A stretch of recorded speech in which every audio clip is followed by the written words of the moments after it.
Show me the money, right, Jerry Maguire? Yes, in Seattle, you can make a lot of money working here, and it's good because it's an expensive area to live. So in today's video, we are going to be talking about the biggest and the best employers, where you want to go to start raking down the big bucks in the Seattle area.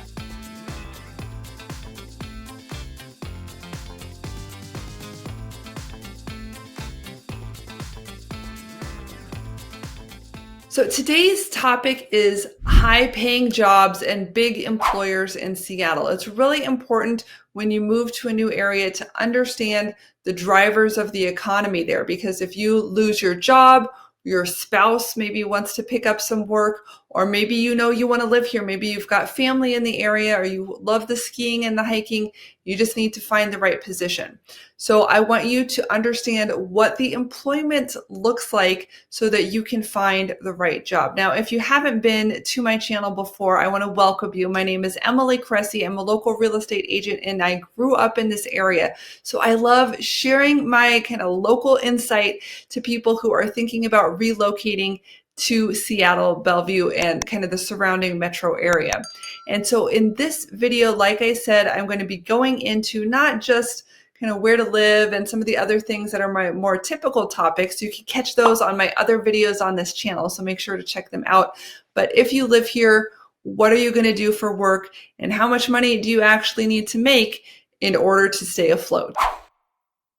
Before we dive into the actual high-paying jobs, I want to do a brief little cost of living snippet here. So I have whole videos on the cost of living, but here, let me just tell you that, according to my notes, the average salary in Seattle is $65,000. This is really close to the median salary all across the country. So on average, if you're an average salary earner, that's what you're looking at, which is not a ton, but it's just good to know kind of where that baseline is.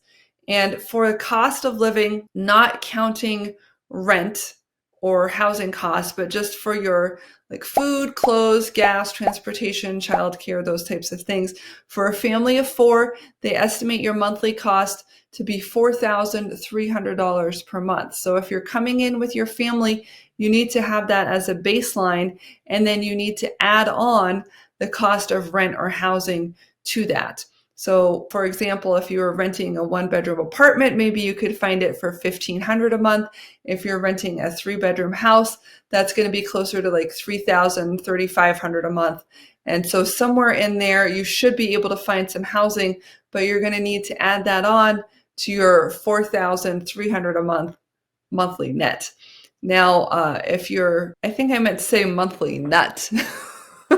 That means the amount you have to pay, right? Your credit card bill you pay off every month with all your expenses on it. If you're single, they estimate that monthly net will be $1,200 a month pre-housing expenses. Now, renting a house here is absolutely going to be cheaper than buying a home, but many of my clients choose to buy a home for reasons of long-term investment. Historically, Seattle has really had some big years where prices have gone up quite a bit.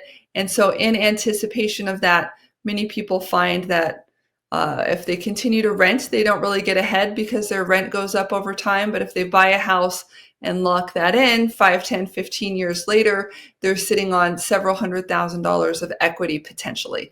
So having that ability to stretch and make a house payment is a wonderful way to combine a nice environment for your family to be in, where you live in a wonderful home, along with the investment of owning Seattle real estate. If you can get in, that's the key, because it can be expensive. So let's look at what some of the higher paying industries and jobs are in the area, so you get an idea of what you might be making if you relocate here.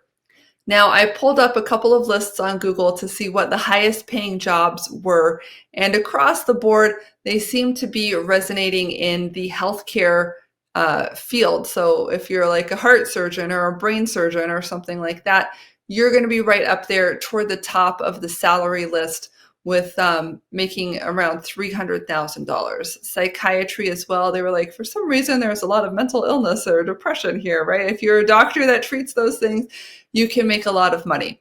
So thinking about that, that's kind of the doctor's salary. often a typical high-end salary. There are other high-paying jobs, like being a lawyer, for example, being a CEO of a big company, or being an IT worker. In fact, on my list here, we did have, let me take this in order and then I'll stay organized. So the number one sector on the list was healthcare. And depending on what kind of a doctor you are, if you are a specialist, you're going to make more. But they said the range for that might be $250,000 to $300,000. And probably if you're a doctor, you already know you're a doctor and you're going down that road. Nurses too, high demand for nurses. I had a client who just called me about buying a condo. She said she had been a traveling nurse, staying here for a while, moving on to see the country, contract by contract. But at Overlake Hospital, they offered her a fantastic job. She has to stay there for at least 2 years, but she got a $20,000 signing bonus. And so she was looking at buying a condo in that Kirkland Bellevue area. And so we are looking at options for her.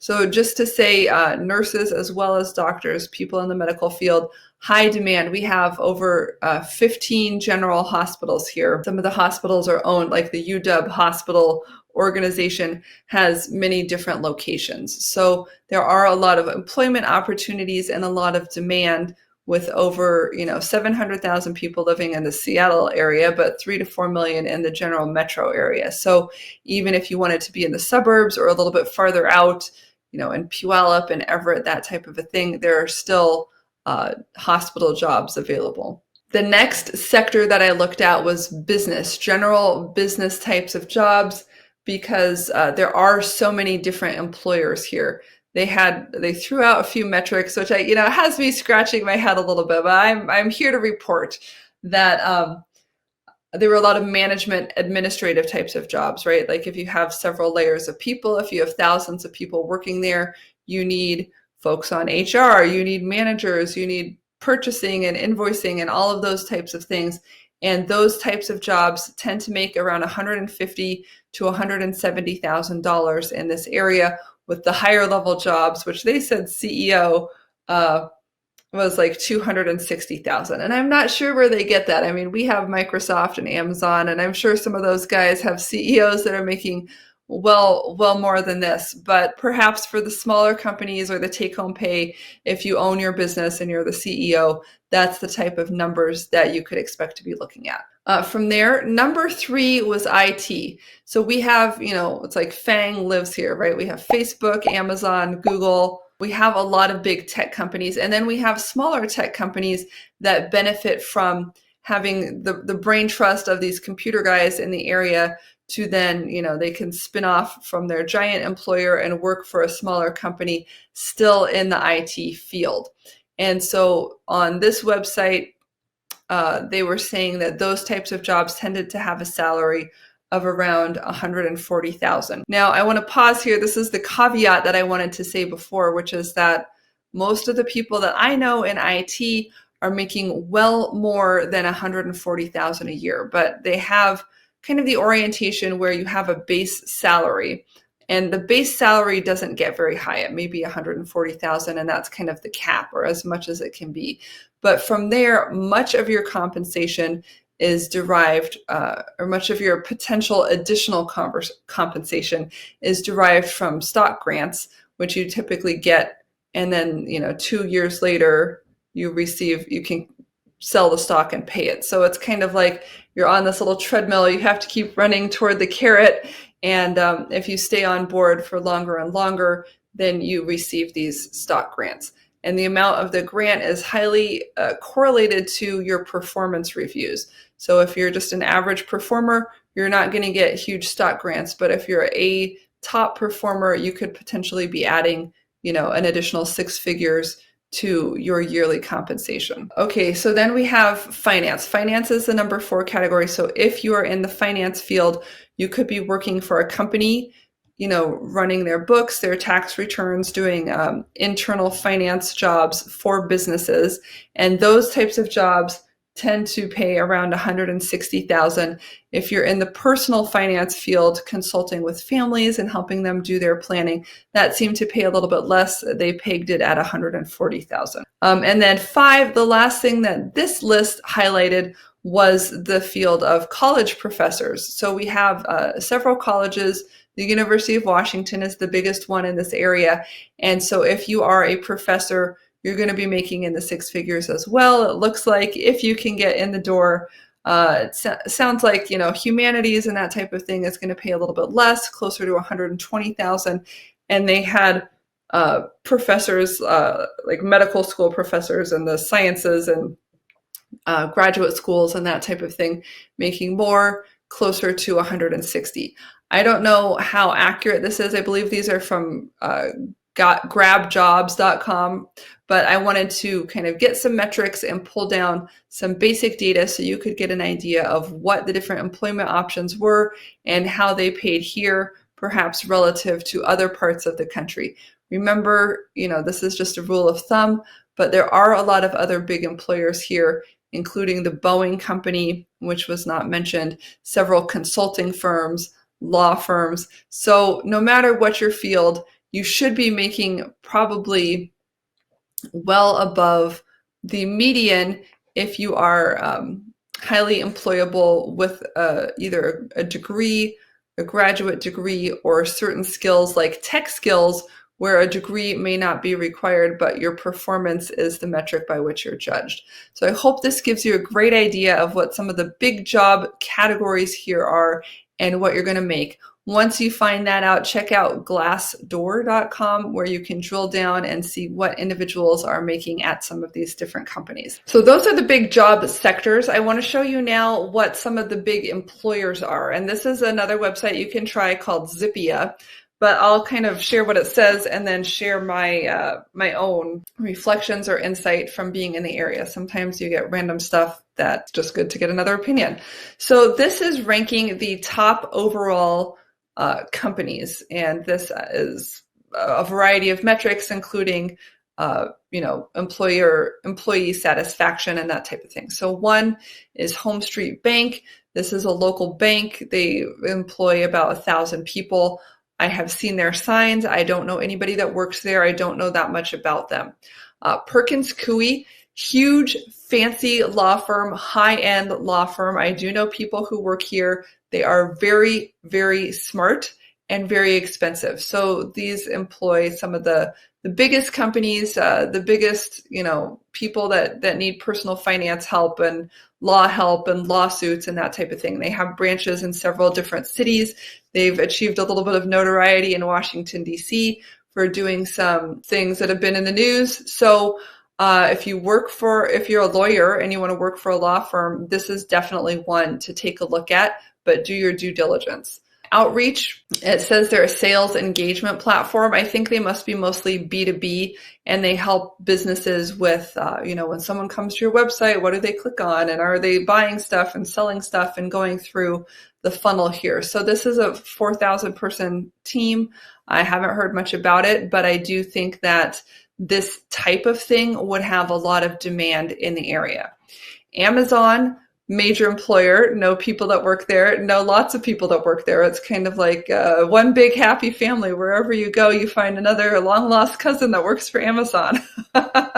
So a lot of the folks that work in Seattle and Amazon are employed in the IT field in one way or another. There's everything from, the cloud and AWS to the retail that does the, online shopping experience, Kindle. Now they have Amazon Fresh that does food delivery and is tied in with Whole Foods.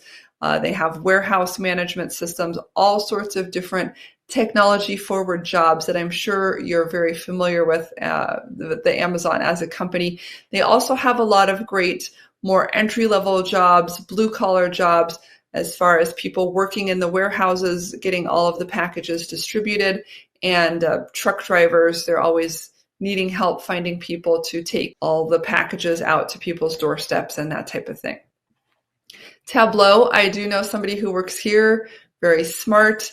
This is another software company, and they're working with kind of data and analytics.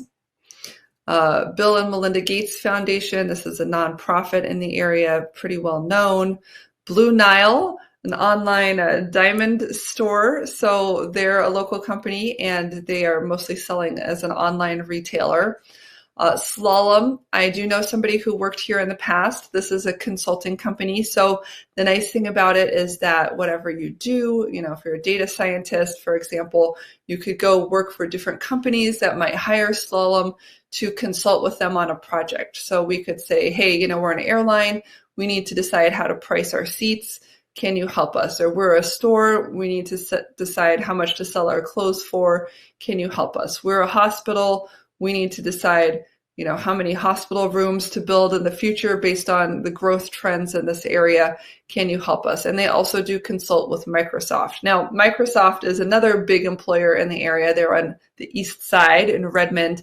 And a lot of people have mentioned that there's kind of this disparity of Microsoft employees versus Microsoft contractors. There are a lot of people in the Microsoft building, some of whom have employee status and some people who are contractors. And you could be a contractor at Microsoft for years. You might be hired by a staffing company and they just put you there, but they never hire you on as an employee for a variety of reasons. And there have been some contention about that because, for tax reasons, if you're treating someone as a contractor that should be an employee, you're saving money on taxes, but is it really legal? So in order to separate and distinguish, they kind of treat people differently. Like there's an employee lunchroom that the contractors aren't allowed to go into. And so a lot of contractors have found that they feel like second-class citizens if they're there at Microsoft for a long time. And so sometimes if you do get with one of these staffing or consulting firms that contracts into Microsoft, which a lot of them do, if you end up there, it can feel like a dead end and a rut. And instead of having the fun variety, you kind of get stuck as a second-class citizen contractor working there. Moss Adams, I've never heard of.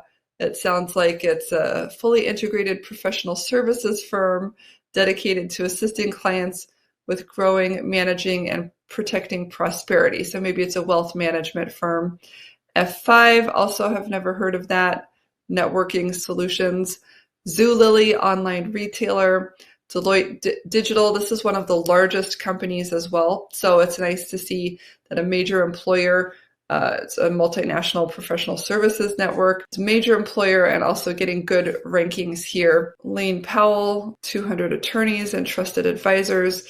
Dairy Gold, this is a milk company. Redfin, real estate and data company. I actually went to school with the guy that founded this. I used to work there. That's where I began my real estate career. And it was a lot of fun. Avalara, not familiar with. Cochrane. Okay, so these are other ones that got good ratings, but I'm not really familiar with them. We'll switch over to the biggest tab and you can just kind of browse through these as well. So Amazon, I mentioned. Starbucks, our coffee. We have billions of stores all throughout Seattle and a few scattered elsewhere in the world as well. When you come to visit the Pike Place Market in Seattle, you can see the first Starbucks location there, which is a lot of fun. It always has a huge line of tourists out the door. So block in some time for that if you want to go in there and buy a cup of coffee. But they have management and corporate positions as well as just store retail positions. There's Deloitte Digital again, which was mentioned on the best employers list as well. Nordstrom, a local retailer, knew several people who worked here. It's a high-end, one of our more expensive retailers in the Seattle area. And I would say maybe just a step down from Brooks Brothers, but also, lots of very nice clothes. Avanade, a professional services company. Again, not familiar with it. Yesler, Alaska Airlines, I am familiar with. So we have SeaTac Airport, and I believe Alaska is headquartered and flies a lot of flights out of here, not just to Alaska, but to Hawaii and all across the country. So we do have a lot of pilots, which are another highly paid sector here for jobs, and pricing analysts and people in the back office doing, airline office types of work. Verizon Wireless Services, Expeditors, The University of Washington, like I said, the huge university here. So if you're a professor, if you're food services, if you're security, if you're maintenance, there's going to be a ton of employment. And that's all just north of downtown Seattle on Lake Washington. They have a beautiful campus there. Slalom, the consulting firm, the Huskies, that's associated with the University of Washington, the city of Seattle itself, if you want a government job, and